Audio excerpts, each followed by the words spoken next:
challenging to live with whatever we carry.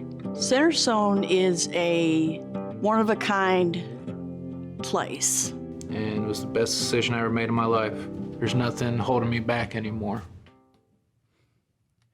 Welcome back to this Wednesday morning. It is the 29th day of May. It's 9:23 in downtown Alton, and Kristin joins us from Centerstone as we continue our very important conversations on substance use disorder treatment and the amazing ways that Centerstone can help us battle those, and really just the information before you need to know it if that's the case. Kristin, if you're ready to go, how are we doing this morning? Let me bring you on the Zoom here and go picture in picture. Good morning and happy Wednesday to you. Yeah, happy Wednesday to you too. Well, Kristin, right off the bat, take me through your day-to-day at Centerstone so our audience can get to know you a little bit more. Yeah, so I am a licensed counselor and I work for Centerstone. I work through our grants department.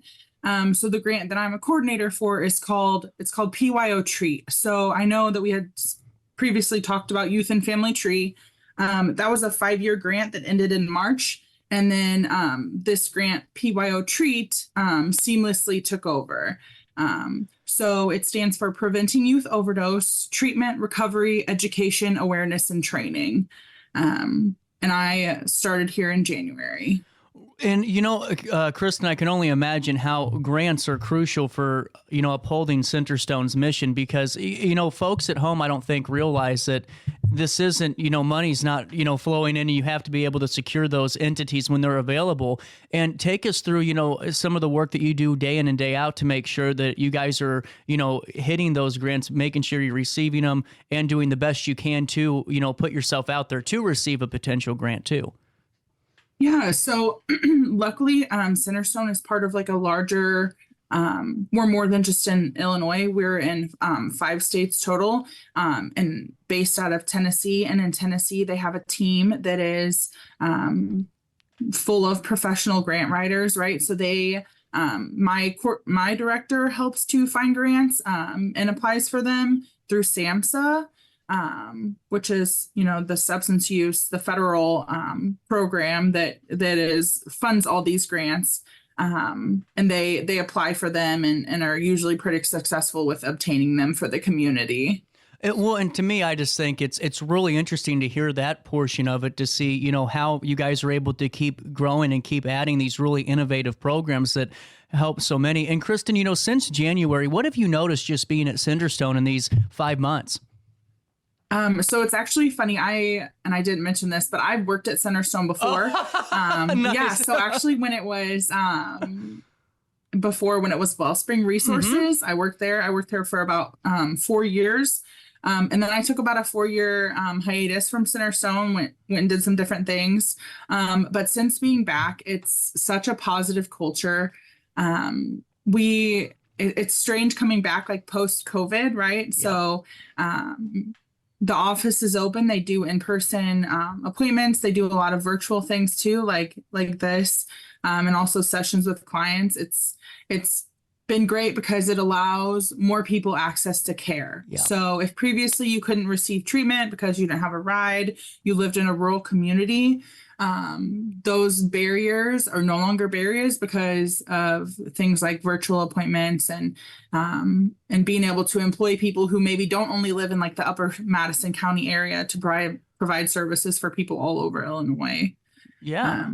Well, yeah, I'm glad to be back. Well, and that's a great point because COVID sucked for a lot of things. We can be honest about that. But what it did is at least let us be creative in a way of how can we get things done more efficiently and to be able to provide, especially in rural communities that don't have, a lot of access to, these, resources that we have here in Alton and, other spots, to have telehealth care and have telemedicine is a huge thing. And I love what you guys do with it. Now, as we get into this grant, take us through a brief overview, if you could, just to simplify it for our audience about, what this really tackles, who can be a part of this, what Centerstone uses this for, all of those good FAQs. Yeah, absolutely. So we are a substance use and treatment grant. We, we serve individuals ages 10 to 25 who live in Illinois. Our grant outlines that you have to live in like like 12 counties in Illinois. But we will not turn down a referral from anywhere. If we have the capacity, we're going to provide the service. Wonderful. And we have multiple different levels of care that we provide. So we do early intervention, which is maybe for someone that doesn't have a substance use diagnosis, but maybe they've used a couple times, and they just need more information, more education, more resources to be able to not go down that like full path of addiction, right? And then we have two different programs, we call them evidence-based practices. Yep. That we provide for, it's called like level 1 treatment. So these people do have diagnoses. One of the programs we use is called Dimensions. It's for tobacco or nicotine cessation. And it typically, people are in the program like 6 to 7 weeks, depending on the person. And then we have a program called Matrix. That is a 16-week program minimum. And that's for anyone using any type of substance. So it could be alcohol, opioids, marijuana, nicotine, anything like that. It's just a little bit more intensive of a program. That program also contains a parent or caregiver education portion, which we know is so vital in recovery. And then we also have within this grant, which we didn't have at the previous grant, was a medication assisted treatment portion. So if someone needs assistance in getting off of substances through those medications like Suboxone, Vivitrol, Methadone, those can be provided through the grant. And Kristin, not to cut you off, but you hit on something there, and I didn't even think about this at all, especially when it comes to our youth. I mean, Alton's experiencing right now an influx of vaping addictions from middle schoolers and high schoolers, and it's, leading to some bad things. And there's some things being done in the city government to try to combat it. But is that one of the treatments that Centerstone offers with this grant? Because I heard you talk about nicotine and tobacco, and that's a huge thing for parents in this area, because when their child stops, when they take that vape away, it's pretty tumultuous for a couple of weeks. Yeah.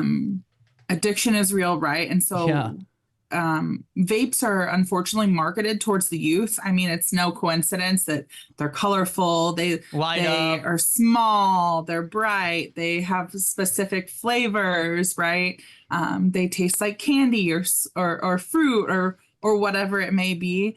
And yes, so if someone is using a vape, they would qualify for one of our programs. Interesting. And I would say vaping and marijuana are our two highest referrals currently. And a lot of our referrals come from the schools because there's such an influx of use at school. And it's addiction. So it's not like, at some point, like, right, you might choose to pick it up for the first time, but people don't realize how truly addictive nicotine can be. And with having that ease of access with the vape, they can get hooked pretty quick. Well, Kristin, not to cut you off too, but I mean, just for parents at home, think about, if you're going through quitting cigarettes, and you're having a hard time focusing, if your child's trying to learn and develop in school and they're hitting their vape all the time, and then for 2 hours during class, they aren't focused because they're worried about hitting that vape again. And that's, something I wouldn't even have thought about in that development process too, just learning and growing as a person and a student. Yes, absolutely. So kids are trying to leave class more often because they want to go to the bathroom. Yep. And you're right, they're focused more on their brain's telling them to focus on that need of that nicotine rather than what their teacher is saying. Wow. And I know we were probably going to talk about this later, but some of the schools have actually partnered with Centerstone in our grant to utilize us as like an alternative for punishment. So say a kid gets caught with a vape at school, a lot of the times it's, just suspend them, right? Give them a 3, 5, 10-day suspension. But as an alternative, the schools have been offering, so you can take this punishment, you can take this suspension, or we're going to recommend you complete this program to avoid they have like frequent flyers, right? So it's usually the same kids getting caught, the same kids getting in trouble. They want to stop that pattern and stop that recurrence within their students. So they offer treatment as an alternative, which I think is so great because we know that typically punishment doesn't necessarily change behavior. Heck, you're just giving Right, them 3 days to hit that vape at home, you know? Right. Yep. Yep. And then they're just at home without supervision. So that's something that we've been doing, is trying to partner with our local schools to be that support system. And we can see the kids at school. We can see them in the in their via telehealth, or they can come to our office in Alton. And, just going and diving right into this as we're getting our familiarities out of the way here, Kristin, I wanted to ask you about the different types of intervention when it comes to this. And, whenever we're talking about this and it's offered by the Youth and Family Tree program, how are each of the interventions, designated specifically, if there are different types of intervention that go and support the youth that are struggling with that substance addiction, that substance use, be it marijuana, nicotine, or you name it?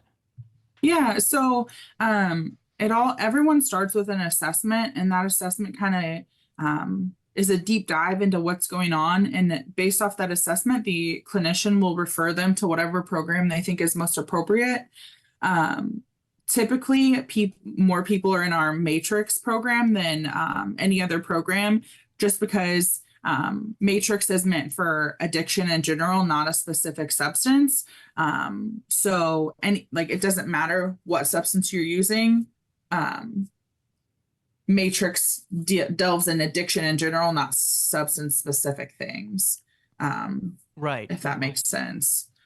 That does make sense. 100%. And Kristin, after you have that first initial meeting, what do the follow-ups look like after that? And once you've identified, and once you started making a little bit of progress, do the conversations alter in terms of vocabulary? Do they change at all, or do they stay pretty consistent? The wording is consistent as far as like the terms that are used throughout the treatment or throughout the evidence-based practices. But a lot of things, they build on each other, right? So maybe in that first session after your assessment, it's heavy on the education and the brain and how the brain works and how addiction affects the brain. And then in the next section, you touch on the addiction and how it affects the brain, but then you're like learning different skills and being educated on different things. So every week you're learning new topics and new skills, but it's all based off of that like base level education that you're receiving through the treatment. And, I know I want to ask you more about different portions of this program, but a brief follow-up to that. When they're working on some of those topics and some of those lessons, do you hear feedback of not just, will this help me battling my, addiction or my need, but it also helped me develop tools for just life? Because some of those, tools that you're learning to battle your addictions, no matter what it is, are going to help you down the road. Absolutely. And everyone has what I call maladaptive coping skills, right? Yep. Skills that we use that aren't necessarily the healthiest for us, whether it be, food, hanging out with the wrong people, substances, no matter what it is. Like the program does educate on healthier ways to cope, healthier people to be around, healthier situations to put yourself in, not just substance based. The program for Matrix is also it's heavy on scheduling, right? So being free, having too much free time typically leads to us seeking out things to fill that time with, and it focuses on filling that time with healthier activities or healthier people, rather than maybe the people or places we were going that led us to the path of addiction or the path of to those maladapting coping strategies. One thing that I've heard just in conversations I've had with Centerstone and just hearing about different stories and just talking to folks myself that come on this show and are honest about some of the battles that they're facing with some of our Celebrate Recovery classes that are around and all those. One thing I've heard time and time again is, I just don't have anything that interests me. I don't have any interest or hobbies. And what I've come to notice just talking with you guys and just different folks is that after a couple of weeks, we realized that, the reason we weren't interested is we had a different, we had something on the brain that wasn't really about trying something new. It was just about feeding our addiction or feeding our hunger for whatever we needed. And then all of a sudden their eyes open up to all the opportunities and different things they can do to benefit their time. Yeah, absolutely. And I think, especially depending on the substance you're using, if it's easily available, it's harder to find. You have to spend so much time trying to Yep. get the money, get the substance, trying to obtain it, that it is very easy probably to lose yourself and to forget who you are or what you liked before those things. And if someone says, I don't like anything, I would encourage them to try everything then, right? So we live in a wonderful community. And Madison County in general has tons of free positive activities people can attend to meet new people, learn about new things, that are pretty easily accessible. And Kristin, before I move down my questions here, I wanted to ask one other follow-up to something you said that's just still sticking to me. You said that you guys treat from 10 to 20. Is that correct? And that 10 to 25. 10 So for this grant specific, obviously Centerstone does like very early age. Yeah. One of our grants starts at 3 all the way up to end of life. But this grant specifically is 10 to 25. So it's a very wide range. Well, and too, it wouldn't surprise me if you said that we've already helped people at each one of those age levels too. And that's, to me, the most eye-opening part of this conversation is that when I think of a 10-year-old, I'm not thinking about any type of classes or anything of program or what's going on at home. I'm just thinking, go outside, play in the yard and go have fun. Yeah. But it also shows that, right in our own backyard, there's a lot of folks that are facing these problems at all ages. Yeah. Unfortunately, I don't know that we've had specifically a 10-year-old yet, Yeah. but 6th grade. Yeah. 6th grade is 11, 12, right? Yeah. And it's more accessible, and more prevalent than we would like to think. That's what I was Unfortunately. what I was kind of getting at, because 6th grade is to me, it's like, that's 11, that's 12. And Yeah. And one thing Chris and I've talked to at Centerstone so much about, and it seems to be a common consensus, is talking about peer recovery specialists and just how they contribute to the successes of programs and different programs, not specifically just this one, but all throughout the organization. And from your experience, how do these peer recovery specialists contribute in this case to this program and to the youth and family tree? Yeah. So with Treat currently, we do not have a peer recovery Okay. specialist. We have a recovery specialist. So the difference is that lived experience, right? Mm-hmm. So peer recovery specialists have that lived experience themselves. And we've had them. We've had before in the past. Just our current person does not have that lived experience. Mm-hmm. However, when we did have one, it was nice because, if we were in a group or something and someone couldn't think of something related to the topic, I would ask the peer, I'm like, hey, like when you were struggling with this, like, what did this look like for you? Sometimes people feel like you could never understand what I'm going through if you haven't gone through it yourself. Yep. And having a peer person kind of decreases those barriers and those stigmas, and they see someone who's like living recovery currently, so they know that it's possible and that it's hopeful. Mm-hmm. And then our recovery specialist, I would guess that most people have someone in their lives, whether it's a friend, a family member, a neighbor who struggles with addiction. 100%. So you can see that in your own circles, but they take on more of like a case manager role. So they help the client to break down any barriers. Are you having troubles with transportation? Do you need housing resources? Do you need like what can we help you with? Basically, like, the clinician is going to focus on the substance use and the mental health. Like, what else? What other barriers do you have that we could help you to break down? So we've had, in the past, we help people get linked to like a primary care physician, a dentist, anything that they need help with.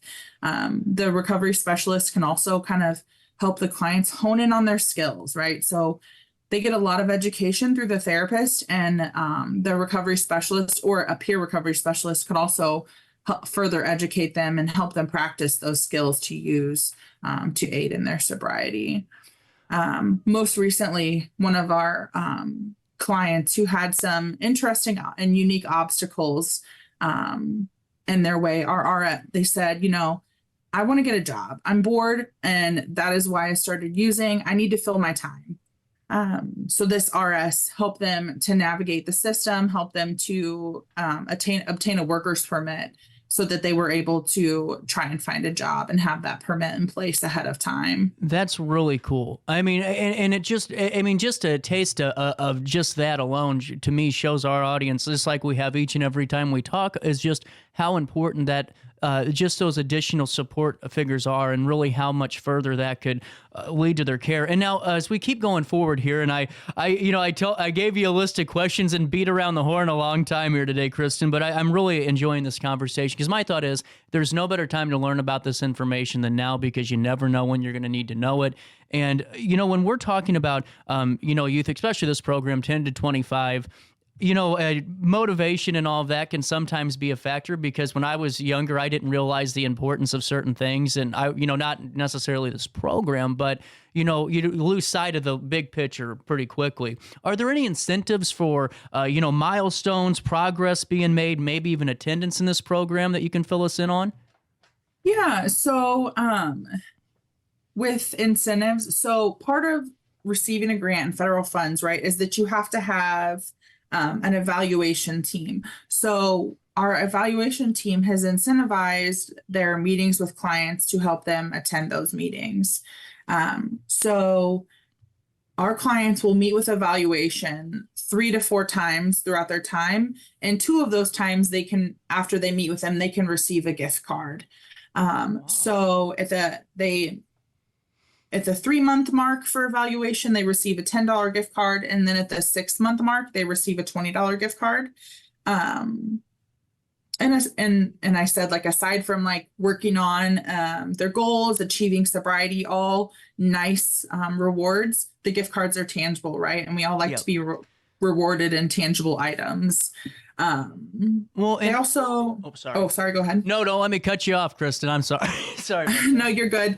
We also, and this might seem like such a little thing, but especially like the teens get excited about it, is we give them like a graduation certificate, right? Yeah. So it's a tangible piece of paper that they have that they can show to their school, their parents, maybe they're referred by probation, to show that they've accomplished something, and it's something that they can be proud of.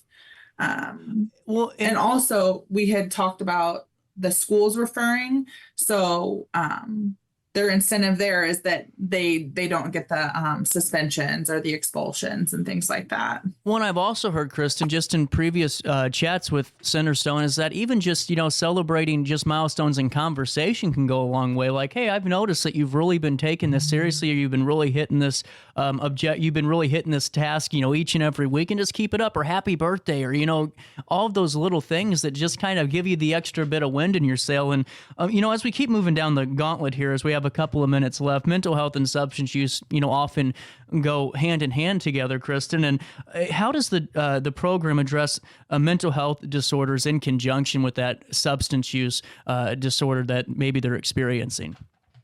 Yeah, absolutely. So in my experience, it's never usually just substance use, right? Yeah. It's usually mental health, and we're self-medicating for a substance. And Centerstone embraces that, right? So we're embracing the fact that these things go hand in hand with each other, and we support both needs. A lot of the treatment within the different levels of care and the different programs within our program focus on mental health and overall wellness is a way of decreasing substance use. So now, say someone has high level need for mental health and high level need for substance use, maybe they just meet with our clinicians more often.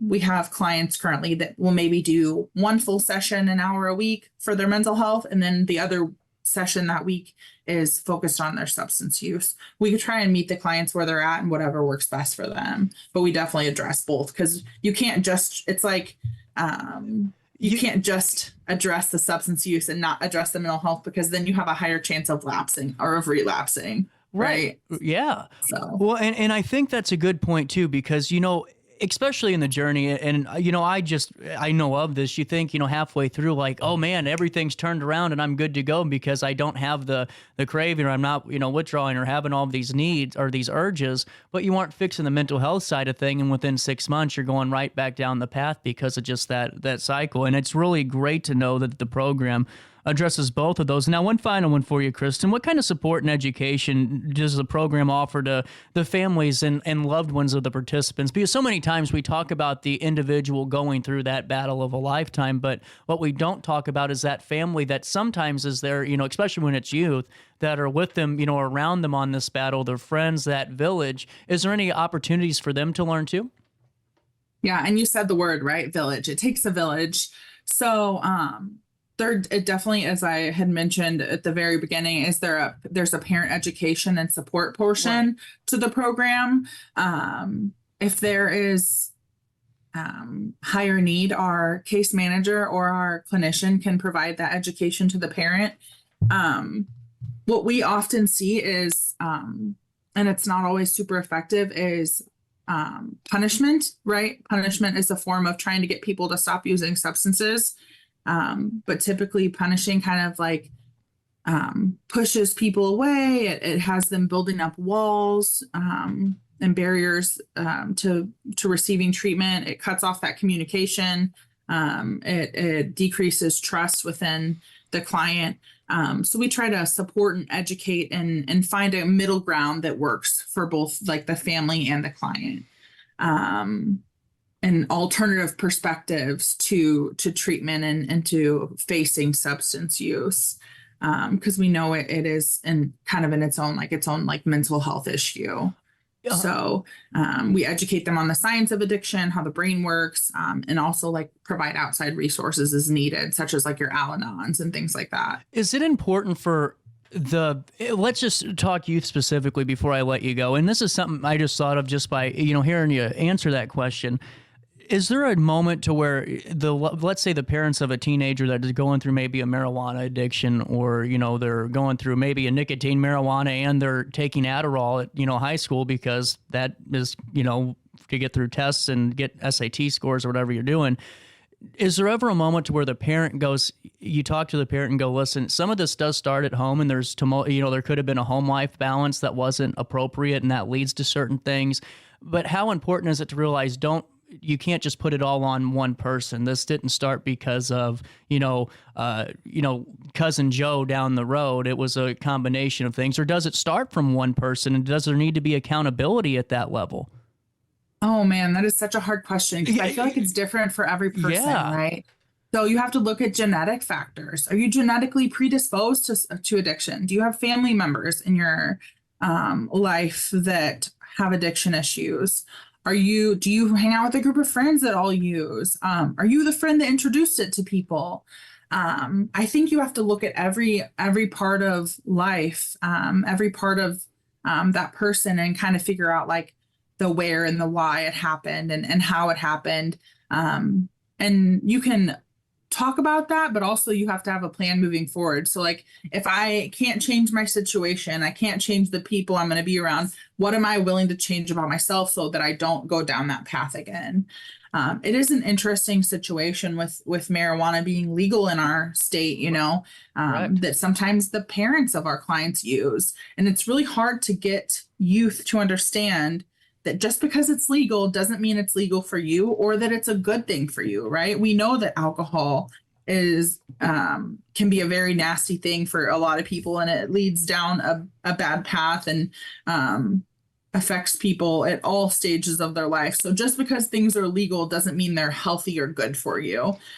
So it's a lot of education and a lot of trying to like change the way people think and get them to think in like a healthier way. 100%. And Kristin, I've loved every bit of this conversation. I think that this has had to been one of the longest Centerstone segments, but I've just learned so much. And I gave you 5 questions and almost 35 minutes later, here we are. And I just want to say thank you for your time. And is there anything else I'm forgetting about before we say goodbye for now? I don't think so. If anyone has someone that they think would be a good a good person to participate in our program, they can reach out to Centerstone. We also have like an email distribution that they can email me, and I check those emails every day. It's treat, TREAT, at centerstone.org.